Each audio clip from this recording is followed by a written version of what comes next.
Working scientists and data crunchers familiar with reading and writing Python code will find this comprehensive desk reference ideal for tackling day-to-day issues. Manipulating, transforming, and cleaning data, visualizing different types of data, and using data to build statistical or machine learning models. Quite simply, this is the must-have reference for scientific computing in Python. These books are for data science beginners, data analysts, and Python developers who want to explore each stage of data analysis and scientific computing using a wide range of datasets. You'll also find this book useful if you are a data scientist looking to implement Python in your machine learning workflow. Working knowledge of the Python programming language will assist with understanding the key concepts covered in this book. My first book name is Hands-on Data Analysis with Pandas, written by Stephanie Mullen.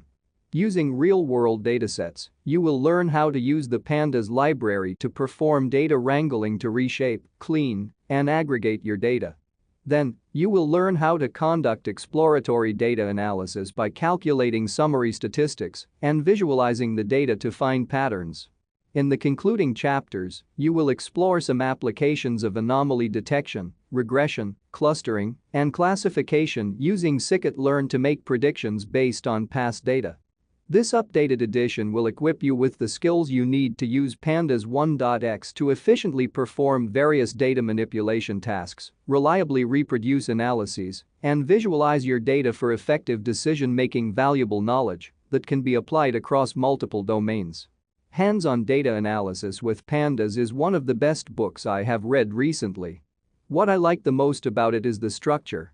Combine chapters explaining the different parts of Pandas with chapters that have complete practical examples of analysis.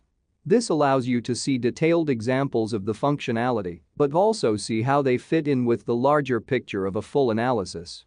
Also, it approaches the teaching of Pandas with both a data analyst perspective and a software engineer perspective. To be successful in data science today, we need to wear both of those hats, so for someone coming from an analysis background without formal software engineering training, the book helps demystify concepts like virtualenv, simulations, source control, etc. My second book's name is Python Data Science Handbook. Essential Tools for Working with Data, written by Jake Vanderplas. When I first received this book, I was surprised that it didn't get to scikit-learn until the last third of the book.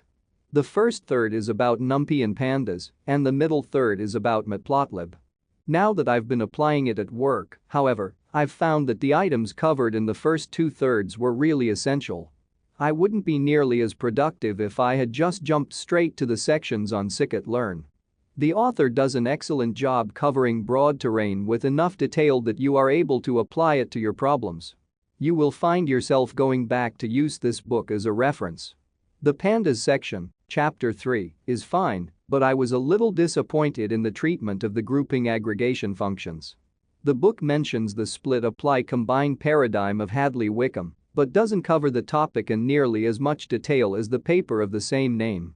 I was hoping to learn how to translate the plur verbs, group by, filter, select, mutate, summarize, arrange into Pandas, but this book doesn't provide that. You will learn the basics of grouping and aggregation, but your code is going to be a lot more verbose than it was in R. The machine learning case studies in Chapter 5 are pretty nice, probably the only reason I would recommend this book. The chapter provides a good overview of the scikit-learn API and effective patterns for machine learning problems. My third book name is Python Automation Cookbook by Jamie Buelta.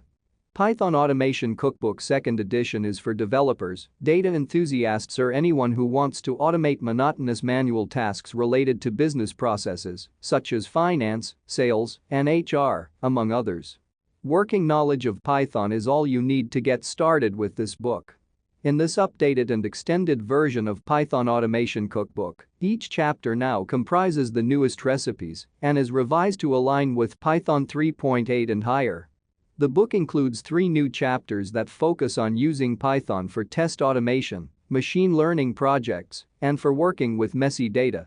This edition will enable you to develop a sharp understanding of the fundamentals required to automate business processes through real-world tasks such as developing your first web scraping application, analyzing information to generate spreadsheet reports with graphs, and communicating with automatically generated emails.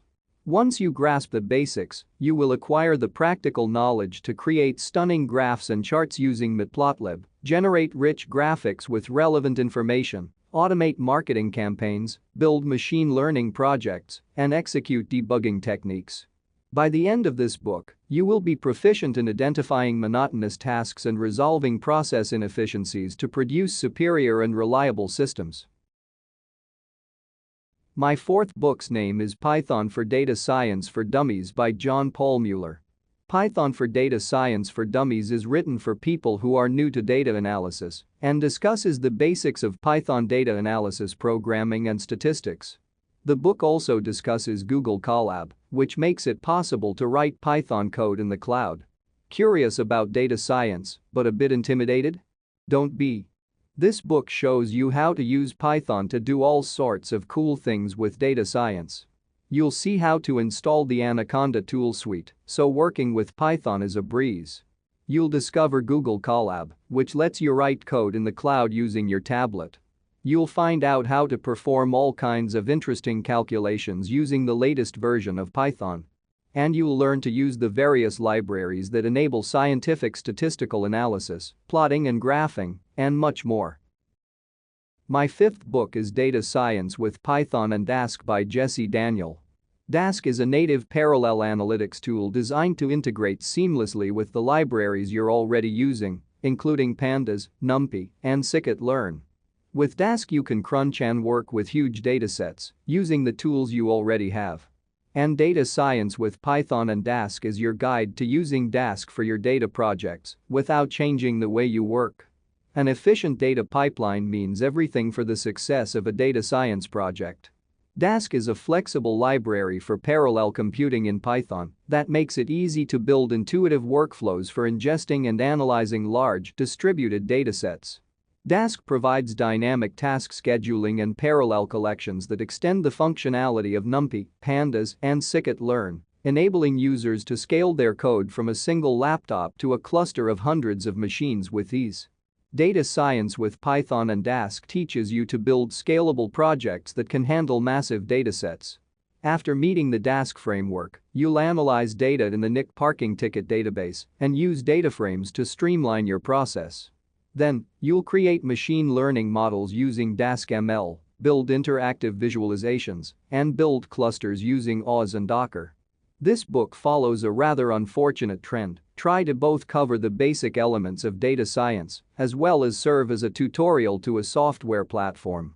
It does do a good job of comparing and contrasting Pandas data structures with the added complexity and power of Dask's almost seamless handling of these using parallel techniques. But then it wastes space with somewhat random descriptions of what a histogram is or the basic parameters of a distribution. This is not the place for anyone to learn the most elementary concepts required for any data analysis. The space could have been put to much better use to describe other aspects of Dask, features, custom graphs, torch dependencies, limitations with multiple enviros or users, etc. So useful if you like reading and want more info, especially on Dask data frames.